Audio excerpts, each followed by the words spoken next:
Bienvenido a Radio Sonora. Hola Marco, gracias por la invitación de estar contigo y con tu público que te escucha por la radio de nuestro estado. Así es, Remy, pues platícanos un poco del por qué en este contexto México nada más va a participar como observador en esta Junta por la Paz, pues impulsada por Donald Trump. Pues bueno, recordarás que esto se viene precisamente del conflicto que se da entre Israel y Hamas en el territorio de la Franja de Gaza, un territorio reconocido por algunos países como parte de Palestina. Hay de alguna otra manera un diferéndum territorial y de identidad muy importante, y creo que esa es la parte fundamental por la que el gobierno de México, en voz de la jefa del Estado, la presidenta, decide no participar activamente, sí como observadores, porque considera que en base a los establecido en la Constitución mexicana y la participación de México en este caso, no la inclusión de Palestina de este Consejo de Paz,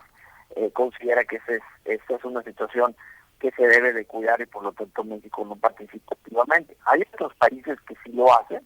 de América Latina quizá uno de los nombres que más suena sería que ser Javier Milei de Argentina, que se ha mostrado como un aliado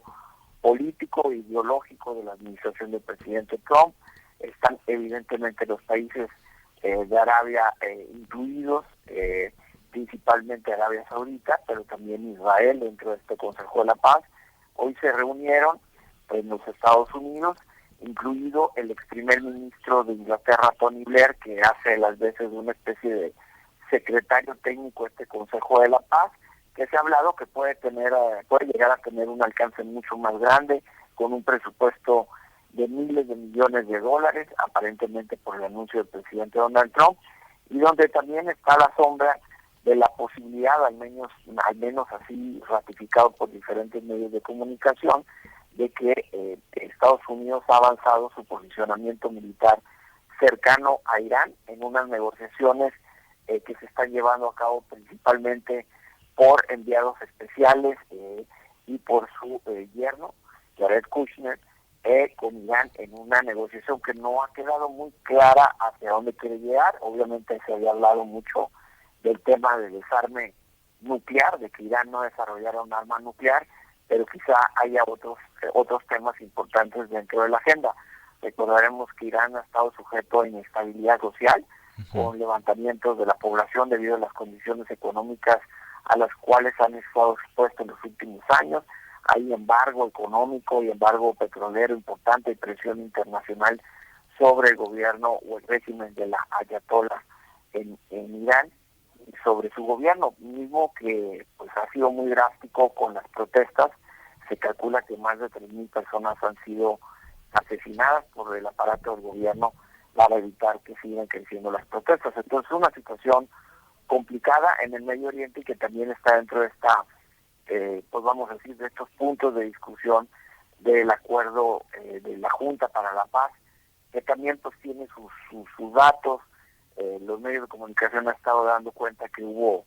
cierta música que no iba mucho con el evento, los discursos fueron algo largos, en algunas ocasiones el presidente de Estados Unidos aparentemente pues se vería un poco aburrido respecto a esto, pero sin embargo no deja de ser un punto importante dentro de la política exterior de Estados Unidos, y bueno, también de la relación con México, aunque México pues en este caso dice sí participa, pero no activamente dentro de este Consejo de la Paz. Sí, y sobre todo lo que más me llama la atención son los personajes que ya están dentro de esta misma Junta de la Paz, que muchos pues son básicamente los que apoyan siempre a Donald Trump en estos casos, que se alinean con él, y muchos aún están todavía dudosos si verdaderamente esta Junta de la Paz vaya a realizar esta tan anhelada pacificación de la región, que ha sido históricamente muy conflictiva por los personajes y los actores y los países que han estado pues envueltos en estos conflictos. ¿Esto podría verdaderamente llegar a esa paz, o quedará simplemente como esta pues institución o esta junta bastante efímera en su momento? Yo creo que el concepto de la paz siempre es bien buscado. No sé si la definición de paz es clara para todos y sobre todo si muchos de estos conflictos de alguna otra manera zanjan, al menos en un buen tiempo, las diferencias que existen en diferentes regiones del mundo. Yo creo que es importante señalar que al menos Estados Unidos, en este caso, su convocatoria fue amplia, también invitó a Rusia, también invitó a China, como diciendo, pues bueno, o sea, en este caso no es un asunto solamente que yo lideré, sino que es un asunto donde está la puerta abierta para la participación de otros estados-nación, misma que tampoco ha sido aceptada o al menos no activamente dentro de este esquema de organización. Y como tú bien lo dices, estamos en un mundo donde hay vamos a decir, una revisión de las alianzas estratégicas y geopolíticas, porque habría que utilizar esa palabra de forma muy oportuna en el mundo. Yo creo que estos países, algunos de ellos son claros, cercanos en este momento a los Estados Unidos, incluso sus discursos fueron bastante obsequiosos con el presidente Trump, algunos incluso proponiendo que hubiera una premio, una medalla al respecto. El mismo salón donde se llevó a cabo la reunión, el secretario de Estado Marco Rubio lo bautizó como el salón Donald Trump, cosas que por así decirlo no se estilaban en el acontecer de las relaciones exteriores por parte de Estados Unidos y que ahora las estamos viendo, pero que sean novedosas no quiere decir que no lleven un significado importante que hay que tomar en consideración,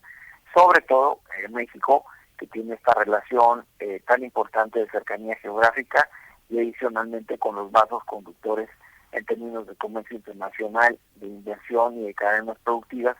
que no son menores. Entonces,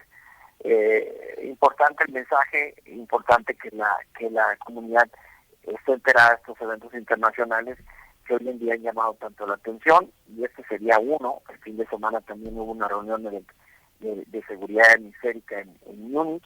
donde pues es muy chistoso, ¿no? Participa el secretario de Estado de Estados Unidos, lo cual no debería ser algo que llamara la atención, pero sí da un mensaje importante en el cambio de política exterior. Pero también participan el gobernador de California, Newsom, que pues tiene una postura básicamente opuesta a los principios que el secretario de Estado Marco Rubio había establecido y que pues sabemos que pareciera que empiezan a darse estos careos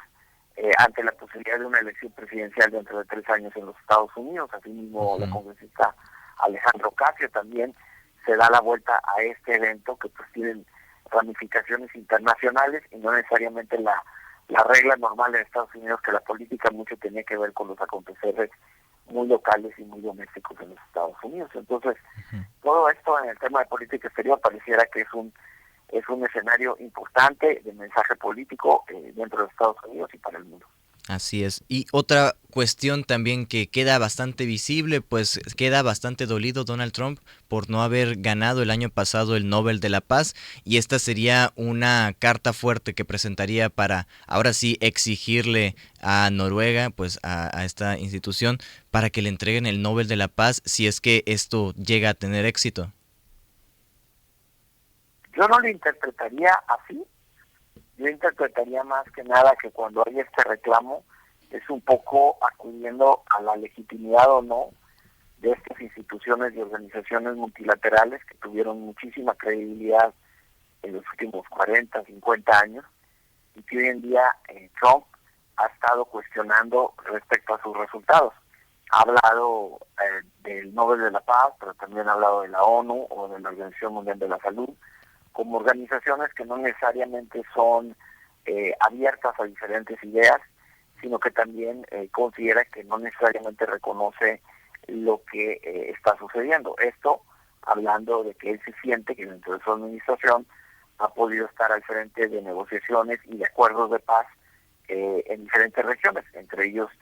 el de Gaza e Israel, que había que reconocer que ese mismo muy particular estuvo amonestado de forma afirmativa por el Consejo de Seguridad de la ONU. O sea, lo que la intervención de Estados Unidos en ese conflicto fue ratificado de forma favorable también por el Consejo de la ONU, y ahora pues estamos viendo esta situación de tensión en el Medio Oriente, donde en efecto hay una división y es una larga historia enfrentamientos y de tragedia, donde hay diferentes naciones involucradas, pues bueno, daremos la oportunidad de que esto se vea así. Entonces yo no lo vería más como un dolor, más bien es un reclamo, y es un reclamo que se le ha dado a las organizaciones multilaterales en los últimos años, y pues bueno, sí es cierto y es claro que hay un cuestionamiento respecto a los resultados que han dado estas mismas en el entorno internacional. Así es, pues ya estaremos viendo con el pasar de tiempo si esta Junta de la Paz pues sirve de algo o queda como pues algo efímero. Remigio, ¿dónde podemos encontrarte en redes sociales? ¿Dónde podemos leerte? Bueno, yo creo es importante también, y gracias por la invitación, para que vean el programa Fronteras por la estación hermana en televisión por Telemax, y que todos los lunes a las 9 de la noche tenemos ese programa donde tratamos temas internacionales y hacemos otros comentarios del acontecer y del cambio social y tecnológico que estamos viviendo actualmente, Marco. Así es. Muchísimas gracias por acompañarnos el día de hoy. Un fuerte abrazo, bonita tarde. Hasta luego, Juan. 1:42. Usted está en Sonora Noticias PM. Vamos a ir a una pausa y volvemos con más información.